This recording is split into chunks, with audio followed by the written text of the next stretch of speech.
Nous parlons actualité avec Déby Mwanda qui nous a rejoint. Bienvenue Déby Mwanda.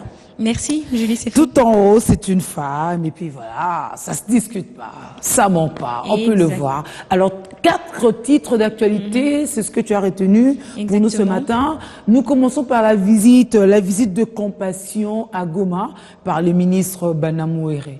Exactement, accompagné du ministre, en fait, du gouverneur Julien Paluku, le ministre de la décentralisation et affaires coutumières séjourne dans la partie est de l'RDC, et hier, il est allé au fait en aux victimes de différents massacres. Nous savons tous que la partie est de l'RDC a toujours été le théâtre des différents affrontements des groupes armés. Tu fais bien de dire toujours, mais exactement. Oui, donc, durant des décennies, tout ça. Alors, il est allé prêter main forte. Tout s'est fait. C'est une visite, comme tu viens de le dire, de compassion aux victimes des différents massacres dans la partie est de l'RDC. L'occasion pour nous aussi de dire à tous nos frères qui nous suivent dans la partie est du pays qu'on est de cœur avec vous, on est ensemble, n'est-ce pas? Il faut vous réitérer cet engagement, cette affection. On serait pas nous sans vous. Ça, on peut pas s'en passer, n'est-ce pas? Alors, on reste quand même dans cette partie est du pays parce que pour parler du film autour du docteur Mukwege, les réparateurs des femmes,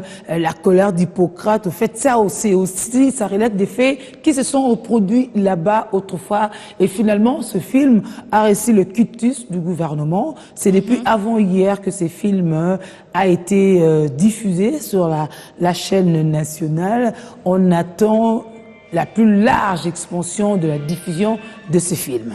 Exactement. Comme l'avait dit le gouvernement, a levé au fait la mesure d'interdiction de la diffusion du film L'homme qui répare les femmes et la colère d'Hippocrate, conçu par le docteur chirurgien, gynécologue Mukwege.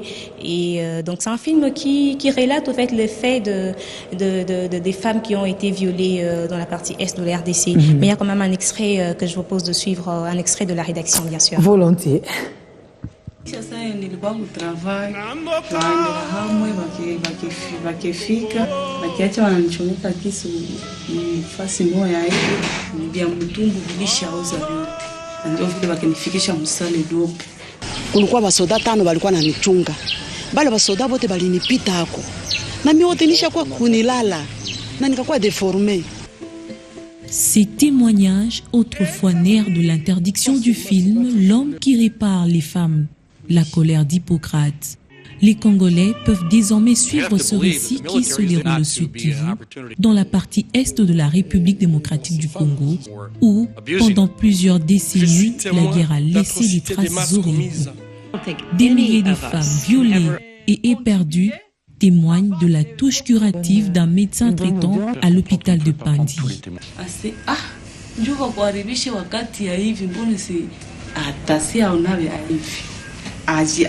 Ajitahidi akuse mikoyo akuse mavi nikisikia najipenda na nikisikia ninampenda sana. Denis Mukwege, le réparateur des femmes, scrute de ses yeux des gynécologues les affres d'une pratique endémique et se dresse non seulement comme un porte-voix, mais comme un raccommodeur des victimes des violences sexuelles.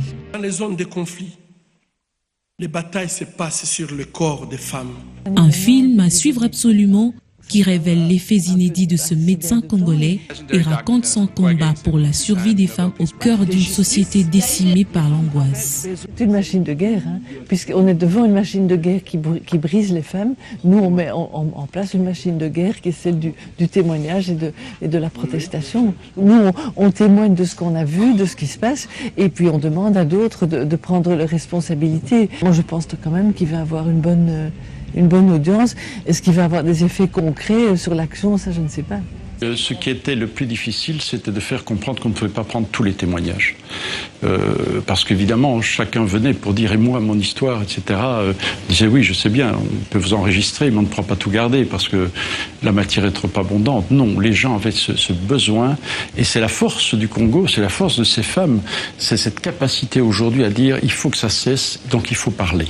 Écrit sous un titre révélateur, Denis Mukwege, l'homme qui répare les femmes, la colère d'Hippocrate, ce film documentaire fera sans doute date et servira désormais d'outil pédagogique à tous ceux qui, à l'unisson, luttent pour l'éradication des violences à l'égard des femmes. Ma femme, Chaque mère violée, je l'identifie à ma mère.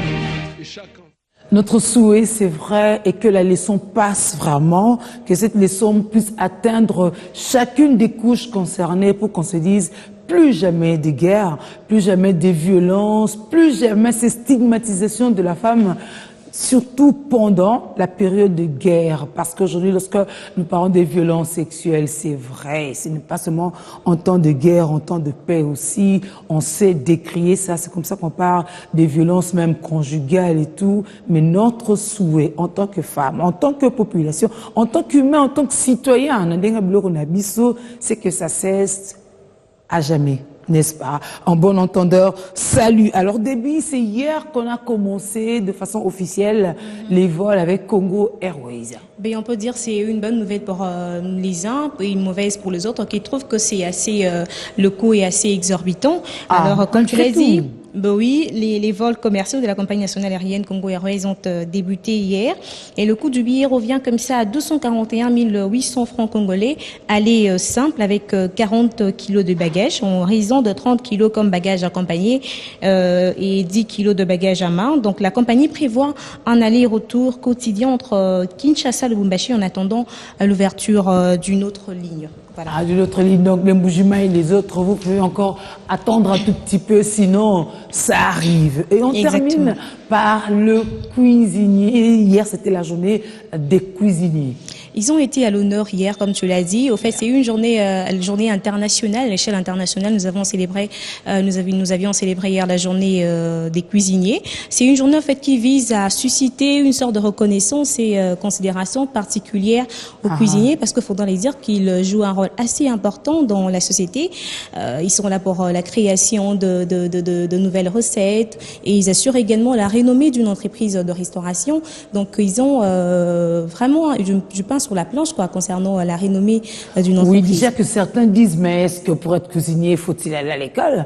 C'est pareil, mais c'est pareil avec les musiciens et tout ça. Les autres œuvres, on se dit, mais ça peut être inné, c'est un talent. Et hier, nous avions avait étudié pour bien préparer, mais non. Nous avions eu à réaliser un reportage sur ça. Donc, nous avons fait une descente à Limité, voir un cuisinier, un expert, qui a essayé en fait d'établir la différence entre un cuisinier de formation et des femmes, des gargotes de fortune, appelées communément Maléwa. Donc, c'est un reportage qui parle au fait de tout, et c'est un peu de voir. Avec le grand chef Berry Ilunga. Exactement.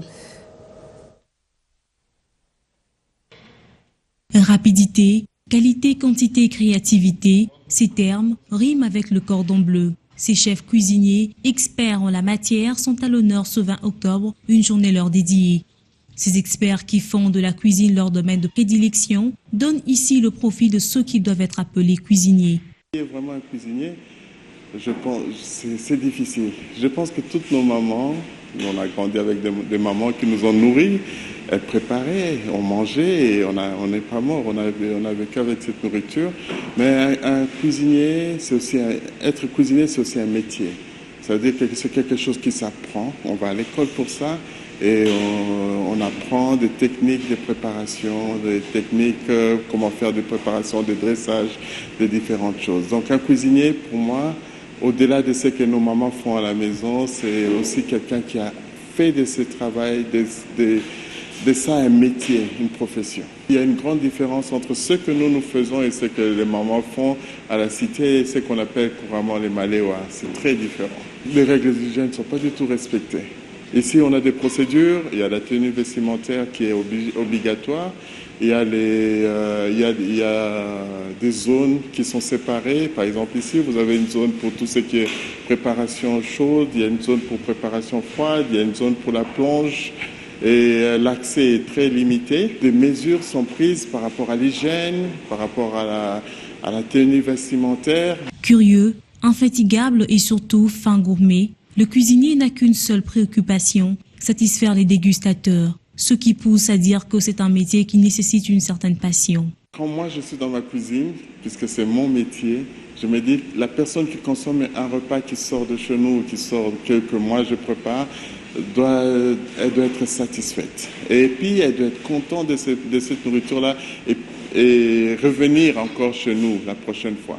Donc ça veut dire que nous avons ce souci-là est permanent, ce souci-là est...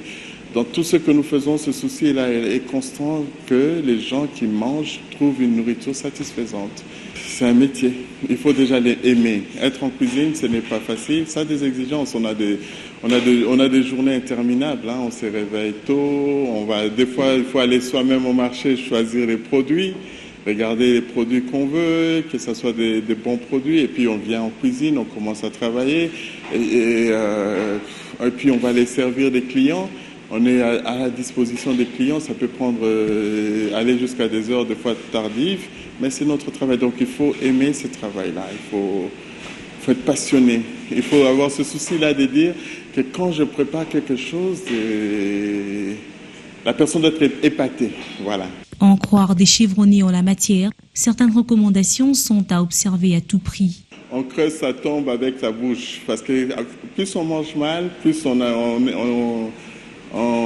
a des risques, on est exposé à attraper toutes sortes de maladies. C'est simple. Quand vous mangez dans des maléois où il y a des mouches, où c'est préparé par une personne qui ne lave pas régulièrement ses mains, qui travaille dans un environnement sale, vous risquez d'attraper toutes sortes de maladies. Par exemple, la typhoïde, tout simplement. Mais les gens meurent de ça. Une intoxication alimentaire liée à une bactérie, à un plat mal conservé, ça peut être catastrophique. Hein. La mauvaise alimentation est à la base de toutes les maladies, donc même ce qu'on ne soupçonne pas. Il faut améliorer l'alimentation. Pour améliorer l'alimentation, il faut que dans l'assiette, on retrouve les 6 éléments nécessaires de la nutrition. Nous avons les protéines, nous avons déjà dit à quoi ça sert. C'est ça qui nous aide à construire notre corps. Hein? On dit à Kotonganzoto, sont les protéines. Il y a les glucides, qui sont les sucres nécessaires pour nous donner l'énergie. Hein? Makasi. Il y a les lipides, donc les huiles. Il y a des huiles que l'organisme ne sait pas synthétiser. On les appelle les huiles essentielles. Ces huiles-là, il doit les trouver dans la nourriture. Notamment dans les insectes, une des qualités que j'ai peut-être oublié des insectes, c'est qu'ils possèdent les acides gras, donc les huiles essentielles que l'organisme ne sait pas synthétiser. Et puis, il y a les vitamines. Les vitamines qui sont comme des catalyseurs. Ce sont ceux qui font que la protéine puisse se dégrader, se synthétiser. Les mamans, quand ils préparent les légumes, surtout bitekuma tembele, bakamoli yango, babwaki maiwana. Quand maman prend la viande, awiti nango na congélateur ou bien na chambre froide, trempe dans l'eau, akeko sala misala mususu po ezala dégivré. Maiwana komi couleur ya makila. Azui maiwana nyonso abwaki. Mais na kati ya maiwana na faire ekei. Il faut dire que la renommée d'un cuisinier dépend de son expertise. Puisqu'aujourd'hui nous parlons de Lingala, moi j'ai noté quelques mots au début Mwanda, quand on parle de l'alimentation. Tolia bien poto tonganzoto, poto za makasi nanzoto, et puis oza mabe za ne kokamola. Kokamola, ozui ndunda okamoli, parce que c'est récurrent, hein, ces pratiques là. Ozui ndunda okamoli, ozui mayoboaki po et éthique à la verre. C'est une grosse erreur. Voilà, olongoli nini musuni na congélateur, obimisi yango ozu otie na mai pour que et se décongeler. C'est une grosse erreur. Combien de temps bimi na nyonso wana ba nutriments nyonso important ils ont na kati ya ndunda tout comme les légumes ekei. Donc finalement vous mangez rien de spécial dans voilà, il y a rien pour exactement. Construire. Exactement. Mais quand même en passant un petit mot par rapport à ton expérience chez le chef. C'était toi hier. chez les cocktails, non? Non, mais sérieux, tu sais, ce qui attire beaucoup plus dans une entreprise de restauration, dans un restaurant, tout ça, c'est le sourire des accueillants, en fait, de servants, servantes, tout ça. Ouais. Hier, juste à notre entrée, ils étaient toutes joyeuses, parce qu'elles sont que des filles. Voilà. Ils étaient là souriantes. Bonjour Déby, comment vous allez? Vous avez besoin de prendre quelque chose? Non, un peu de secret. Ok, merci. On a mangé à gogo, je t'assure, Julie. On a mangé à profusion. 25 samoussas, imagine. Waouh. Seul. Waouh. Manger en quantité et en qualité, voilà. Donc c'était quand même intéressant. C'est intéressant de bien préparer. C'est en même temps une leçon pour certains servants parce que actuellement ils ont quand même perdu le sourire. C'est pas intéressant. Déjà quand tu manques de sourire d'office, tu repousses les clients. Tu coupes même l'appétit des gens. Exactement. Tu vas comme ça, on te dit, tu demandes le quoi combien. Au moins on a pris thé. Bon. Oh, m'allez au rapion. Ah.